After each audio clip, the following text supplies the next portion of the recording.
आपके शासनकाल में हम लोग का नोटिफिकेशन प्री शेड्यूल दे दिए थे। जब नीतीश जी को हटना था तो उस शेड्यूल का कोई वैल्यू नहीं हुआ सर, और हम लोग को अब भगा दिया गया।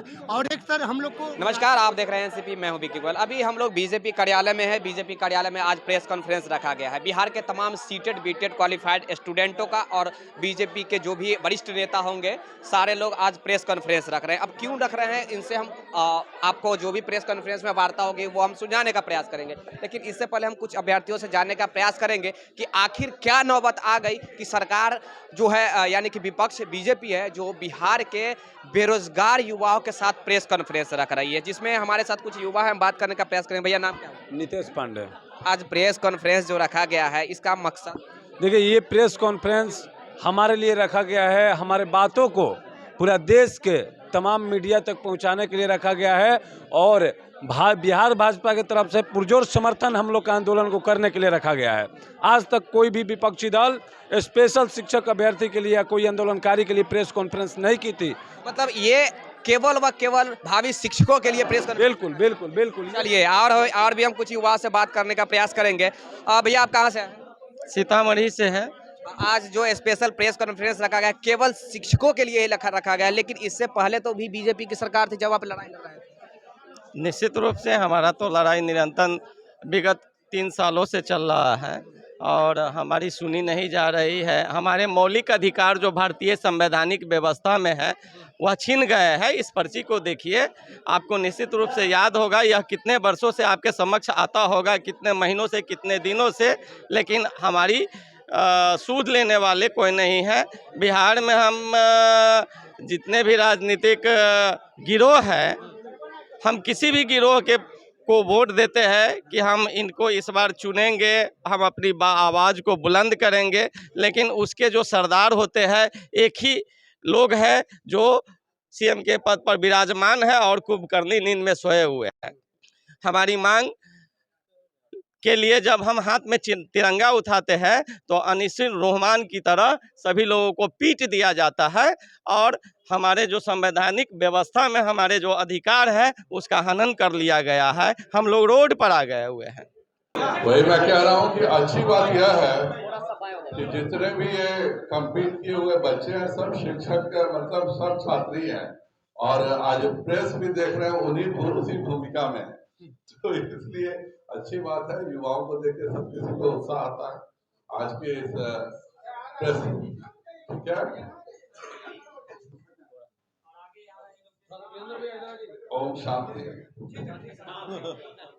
आज के इस पत्रकार वार्ता में उपस्थित प्रदेश के उपाध्यक्ष सिद्धार्थ शंभू जी, हमारे मीडिया प्रभारी राकेश जी, अशोक भट्ट जी, राजू जी, यहाँ उपस्थित पत्रकार बंधुओं और हमारे सीटीईटी और बीटीईटी दोनों के पास किए हुए हमारे अभ्यर्थी भी सामने हैं।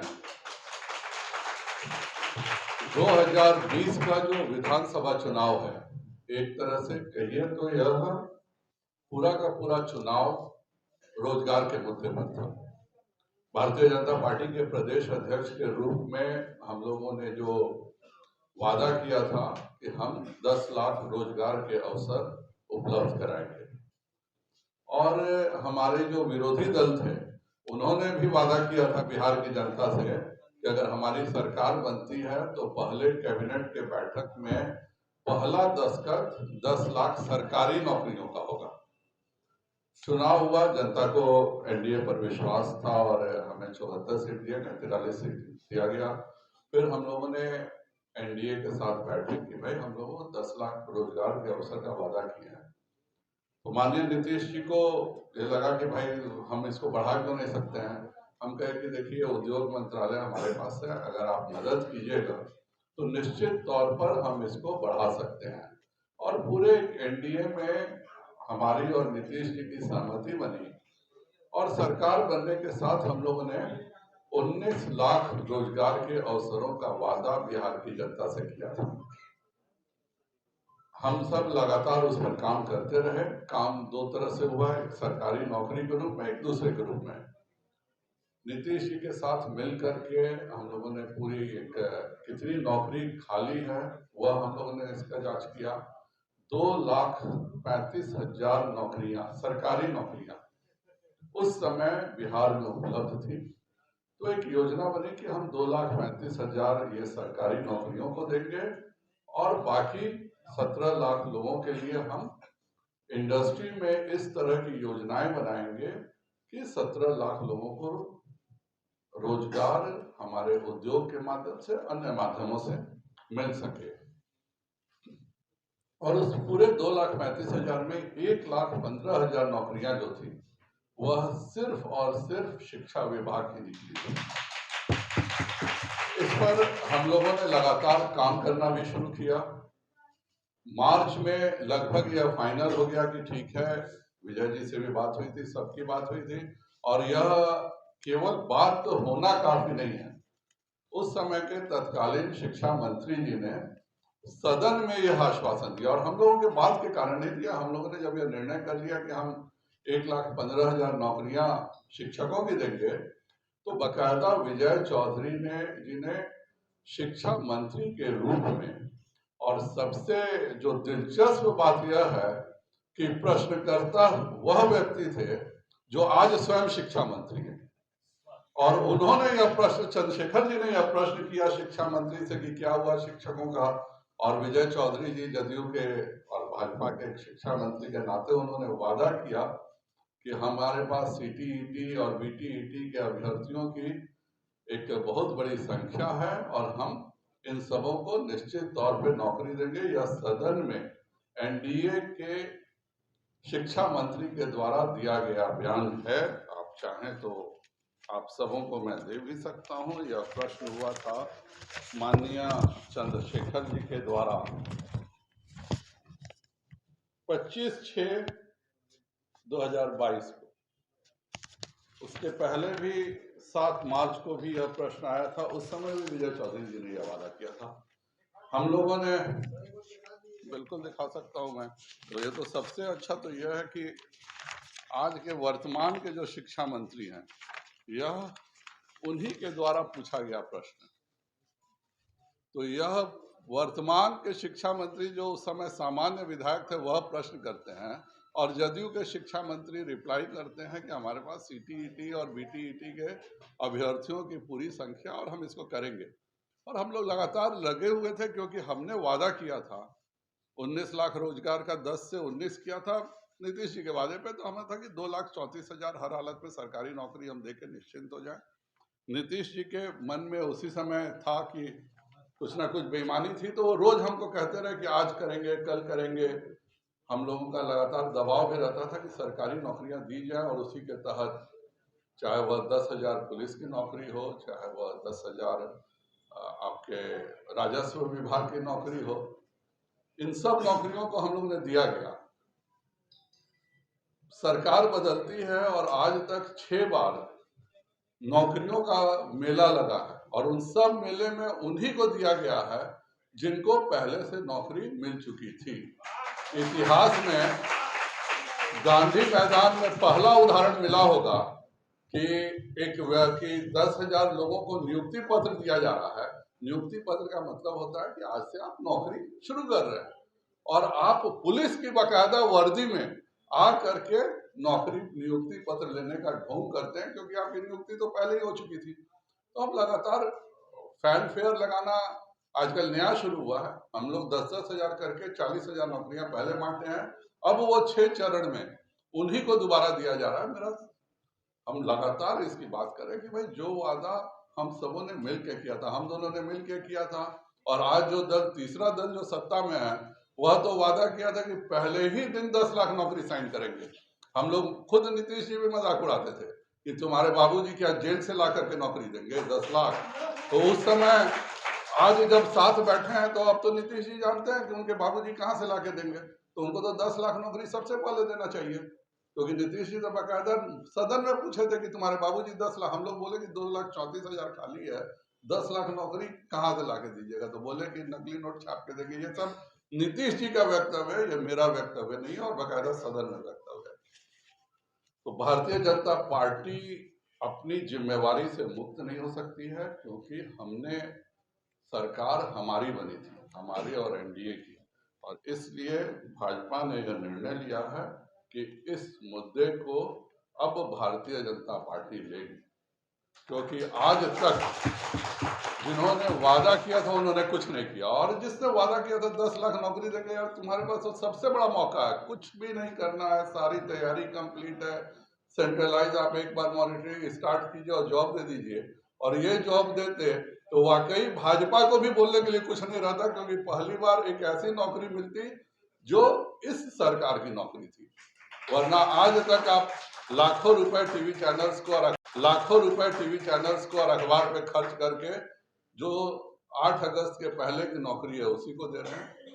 तो मेरा सरकार से एक जिम्मेदार विपक्ष के नाते रहेगा अनुरोध कि इस मुद्दे को अब भाजपा खुद लेने जा रही है, और 13 दिसंबर से जो विधानसभा है, भारतीय जनता पार्टी अगर इसका निदान 13 दिसंबर तक नहीं निकाला गया तो किसी कीमत पर हम सदन नहीं चलने देंगे, और दोनों को जवाब देना होगा कि किस नाते आपने 10 लाख नौकरी का वादा किया था, आप 10 लाख मत दो, हम भी जानते हैं झूठ बोले थे तुम, हम लोग कोई आश्चर्य नहीं है, लेकिन जो मिला हुआ है उसको तो दो कम से कम आप। तो इसके लिए भी हम लगातार करेंगे, हर हालत में यह नौकरी मिलनी चाहिए। और मैं आज भी निवेदन कर रहा हूं कि हमारा, आपका या किसी का भी राजनीतिक विवाद हो सकता है, लेकिन बिहार के विकास को लेकर के कोई विवाद नहीं है। आज तक आपने 4 महीने बीतने के बाद एक नौकरी नहीं दी है। कम से कम इन सीटीईटी और बीटीईटी के बच्चों को नौकरी देकर पहले नौकरी की तो शुरुआत करें। 10 लाख का हिसाब आपसे बाद में पूछेंगे, यह करें, और हर हालत में हम विधानसभा में इसके निर्णायक स्थिति करने के बाद ही विधानसभा शांति से चलेगी।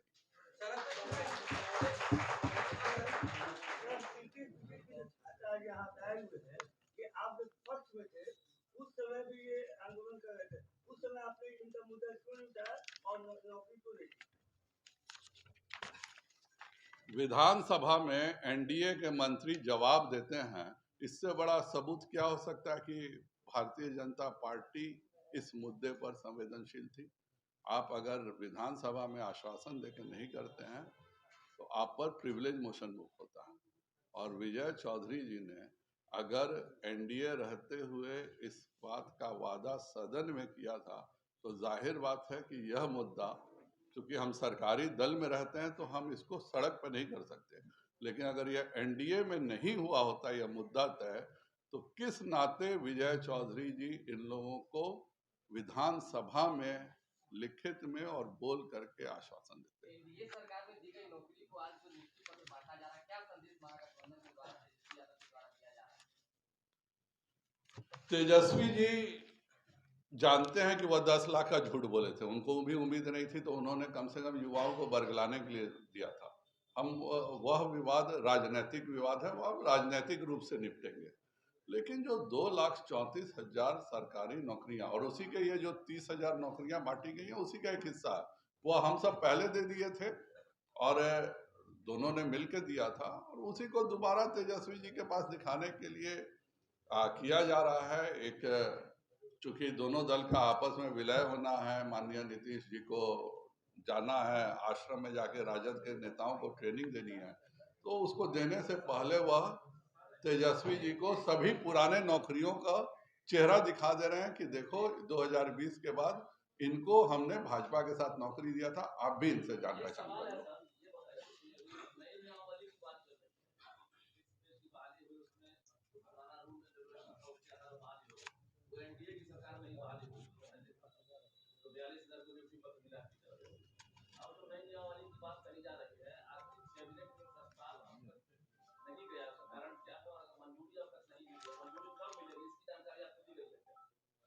इसकी जानकारी इस विधानसभा में निश्चित तौर पे बिहार की जनता को भी मिल जाएगी, क्योंकि हम सरकार के हिस्सा थे पिछले विधानसभा में, और खुद मंत्री जब विधानसभा में खड़े होकर, चाहे वह भाजपा का मंत्री हो चाहे जदयू का मंत्री हो, वह स्वयं खड़ा होकर के कह रहा है कि नहीं मैं तुरंत इसको शुरू करने जा रहा हूं, तो क्या कारण है कि हम विश्वास नहीं करेंगे?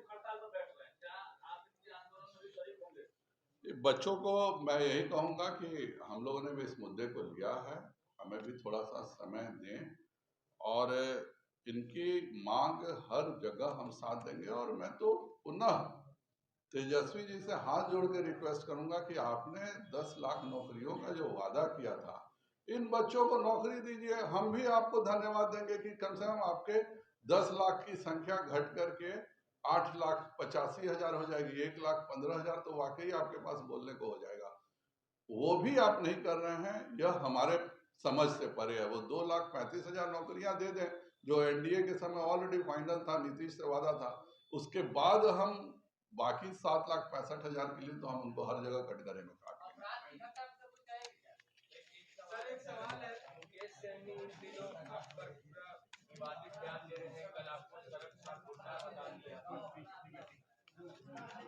जिसकी जो मानसिकता होती है वो वैसा सोचता है, मुझे उस पर कुछ नहीं कहना है।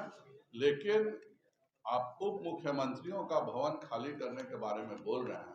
उप मुख्यमंत्रियों को जिस घर में, पूर्व उप मुख्यमंत्रियों को जिस घर में जाना है, आप बिना उसके व्यवस्था के बोल रहे हैं। और वही अगर आप पता करें, मैं किसी व्यक्ति की बात नहीं कर रहा हूँ, राजद के प्रदेश अध्यक्ष कहाँ रहते हैं बताए, किस नाते वो रहते हैं। जदयू के प्रदेश अध्यक्ष किस नाते रहते हैं। आपके इन सब को क्यों मकान दिया गया, एक व्यक्ति की बात नहीं है। लेकिन नीतीश कुमार जी भवनों का प्रयोग अपने सुविधा से करते हैं। खुद ही जब आरसीपी मंत्री थे तब उनको किस नाते दिया था आप नहीं बता सकते हैं। लेकिन आपके उससे सूट नहीं किया तो 1 घंटे में आपने आरसीपी का सामान फेंक दिया।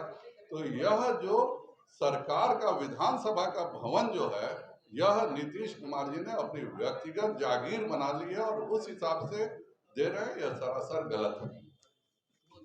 हो गया।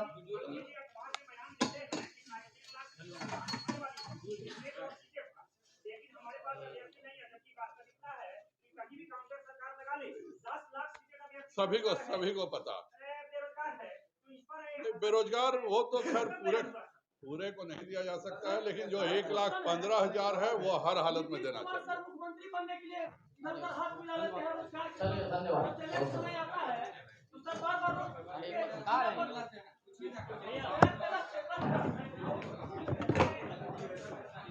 भैया भैया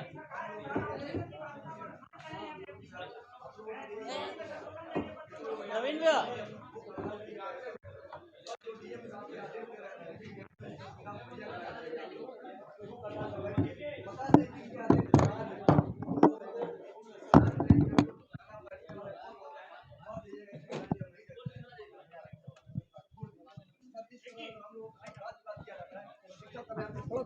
जाने दीजिए।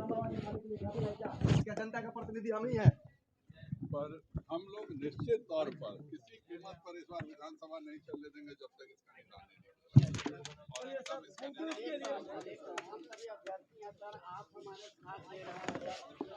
हम पहले भी साथ दे रहे थे। एक सवाल मात्र यही एक सवाल है कि हम लोग कैसे सेफ होंगे सर, क्योंकि हम लोग को बहुत डर हो गया है कि हमारी बहाली नहीं होने जा रही है। आपसे रिक्वेस्ट करेंगे कि हमारी बहाली के लिए, क्योंकि ये प्राइमरी शिक्षकों की बहाली की मांग हम कर रहे हैं, हम लोग को सर, हम लोग को सेफ जोन में डालिए सर, हाथ जोड़कर निवेदन है। 13 दिसंबर से विधानसभा शुरू होने दीजिए, आपको आपकी बात का जवाब। आपके शासनकाल में हम लोग का नोटिफिकेशन प्री शेड्यूल दे दिए थे। जब नीतीश जी को हटना था तो उस शेड्यूल का कोई वैल्यू नहीं हुआ सर, और हम लोग को अब भगा दिया गया। और एक सर हम लोग को रहते वरिष्ठ नेता लोग थे, उनका प्रेस कॉन्फ्रेंस बिहार के तमाम सीटेड बीटेड क्वालिफाइड स्टूडेंटों के साथ हुआ। उन्होंने दावा किया है कि अगर विधानसभा जो सत्र चलने वाला है, विधानसभा सत्र चलने से पहले अगर ये सारा प्रोसेस स्टार्ट नहीं होती है, 2022 नियमावली नहीं आती है या फिर विज्ञप्ति नोटिफिकेशन नहीं आता है, तो हम सत्र विधानसभा सत्र नहीं चलने देंगे। और ये पूरी तरह दावा किए हैं बीजेपी वाले। अब देखना ये दिलचस्प होगा कि क्या वाकई में आरजेडी जो यानी कि महागठबंधन की जो सरकार बनी है, क्या विधानसभा सत्र स्टार्ट होने से पहले जारी करेगी नियमावली 2022 और क्या 7वें चरण की विज्ञप्ति जारी करेगी, या फिर विधानसभा सत्र में हो हंगामा होगा। क्या हंगामा होने वाला है। आप बने हुए रहिएगा एनसीपी और जागो बिहार के साथ। मैं आपका दोस्त विक्की गोयल रिपोर्टर। आज हमारे साथ कैमरामैन के रूप में है राजेश राज जी। धन्यवाद।